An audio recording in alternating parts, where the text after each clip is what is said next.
વિદ્યાર્થી મિત્રો, ચેપ્ટર 2 એકમ અને માપન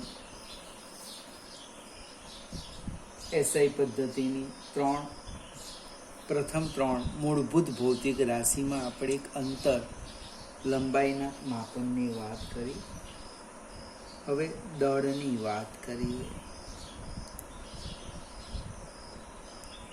દળ આપણે એક ખોટો શબ્દ બોલીએ છીએ, વજન. વજન અને દળમાં તફાવત છે. વજનનો પર્યાયી શબ્દ બળ છે. દળ કોને કહેવાના? 9મા ધોરણમાં લગભગ આવે છે. પદાર્થમાં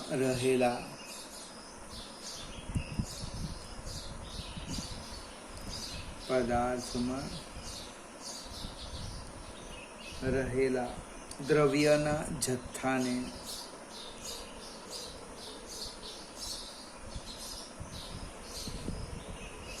દળ કહે છે. પદાર્થમાં રહેલા દ્રવ્યના જથ્થાને દળ કહે છે. દળ એટલે કે દ્રવ્યમાન એ પદાર્થનો મૂળભૂત અને આંતરિક ગુણધર્મ છે. દળ મીન્સ દ્રવ્યમાન. દળ એ પદાર્થનો મૂળભૂત અને આંતરિક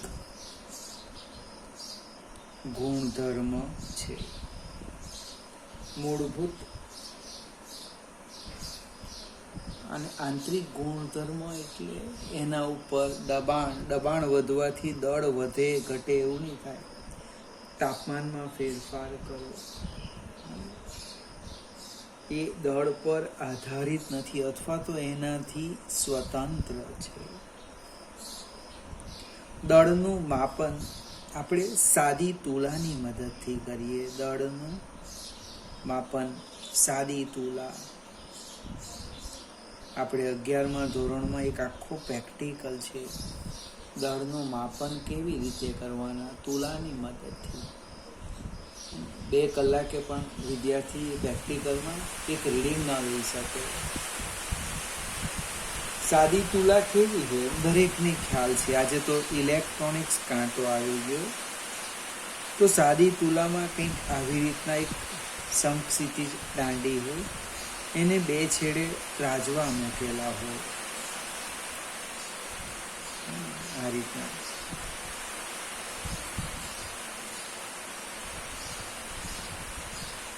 અહીંયા કંઈક ભાગ પકડવાનો રાખેલો હોય સેન્ટરમાં, ને અહીંયા એક દર્શક હોય. હવે દળનું માપન કેવી રીતે કરવાના? વજન શબ્દ પર પણ જઈએ તો 1 કિલોગ્રામ 500 ગ્રામ એ પ્રમાણિત માપ છે. એને તમે કોઈ એક પલ્લામાં મૂકી દો. ધારો કે આની અંદર મેં મૂકી દીધું. શું મૂક્યું? 1 કિલોગ્રામ 1 kg. હવે બીજા પલ્લામાં જેનું વજન કરવાના હોય તે મૂકવાના. ધારો કે હું ચોખા મૂકી દઉં, ઘઉં મૂકું, ખાંડ મૂકું, બટાકા મૂકું, જે કે તે. પછી તમે શું કરો કે પૃથ્વી વડે આના પર લાગતા ગુરુત્વાકર્ષી બળની સરખામણી કરો. આ જ્યારે સ્કેલ એક્ઝેક્ટ સેન્ટરમાં આવે ત્યારે આ બંને વસ્તુનું પૃથ્વીના ફિગર દેખાતી નહીં હતી, સોરી. આ સાદી તુલામાં અહીંયા મેં એક પ્રમાણભૂત માપ મૂકેલું છે. 1 કિલોગ્રામ 2 કિલોગ્રામ 5 કિલોગ્રામ જેનું માપન કરવાનું, દળ માપવાનો વજન શબ્દ વાપરીએ તેને આપણે આ તુલામાં મૂકી દઈએ. દાખલા તરીકે ચોખા લઈએ, ખાંડ લઈએ તો શું થાય? ધીમે ધીમે મૂકતા જાવતા દર્શક છે એ આ બાજુ નમેલો હશે, એ ધીમે ધીમે આમ આવે. જો વધારે મુકાઈ જાય તો આમ જતું રહે, એટલે પાછું આપણે કાઢી લઈએ. આપણે આ દર્શકને ક્યાં લાવીએ? અહીંયા લાવીએ. આ સમયે શું થાય? આજે દળ છે એ મને પરિચિત છે અને આ અપરિચિત છે, અજ્ઞાત, મને ખબર નથી. પણ પૃથ્વીના કેન્દ્રથી બંનેનું અંતર એક સરખું છે. એટલે આના પર જેટલું ગુરુત્વાકર્ષી બળ લાગે એટલું જ આના પર લાગે.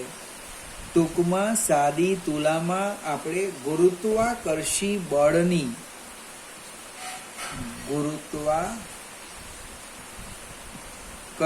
બળની સરખામણી કરી દળનું માપન કરવામાં આવે છે. આપણે એક શબ્દ બોલીએ ને, વજન. વજન એટલે શું? તો વજન લખાય mg. આનું જેટલું વજન એટલું જ આનું વજન બને. જી તો ગુરુત્વ પ્રવેગ છે, એટલે બંનેના દળ કેવા થઈ ગયા? સરખા થઈ ગયા. 1 કિલોગ્રામ હોય તો આ પણ 1 કિલોગ્રામ, 500 ગ્રામ હોય તો આ પણ 500 ગ્રામ. આજે તો ઇલેક્ટ્રોનિક્સ કાંટો આવી ગયો, એ સિસ્ટમ મને બહુ ખ્યાલ નથી એની અંદર. એસઆઈ પદ્ધતિનો જે એકમ છે એનો યુનિટ એ આપણે ખબર છે કિલોગ્રામ, સંજ્ઞા કેજી. ત્યાર પછી સૂક્ષ્મ દળ માપવા માટે એક નવો એકમ આપેલો છે, આપણા માટે અગત્યનો છે.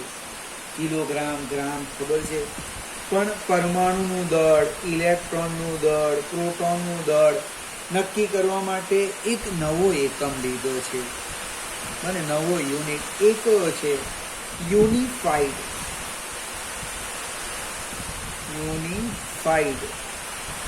Atomic mass.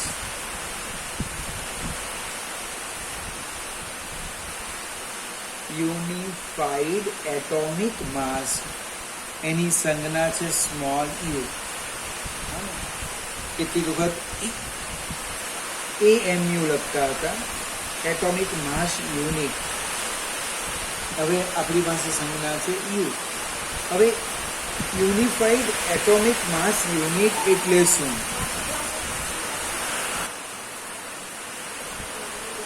યુનિફાઈડ એટોમિક માસ યુનિટ એટલે શું? તો કે અનઉત્તેજિત કાર્બન 12 ના પરમાણુના દળનો 12મો ભાગ. ફરીથી, એટોમિક માસ યુનિટ, યુનિફાઈડ એટોમિક માસ એટલે અનઉત્તેજિત કાર્બન 12 ના દળના પરમાણુનો 12મો ભાગ.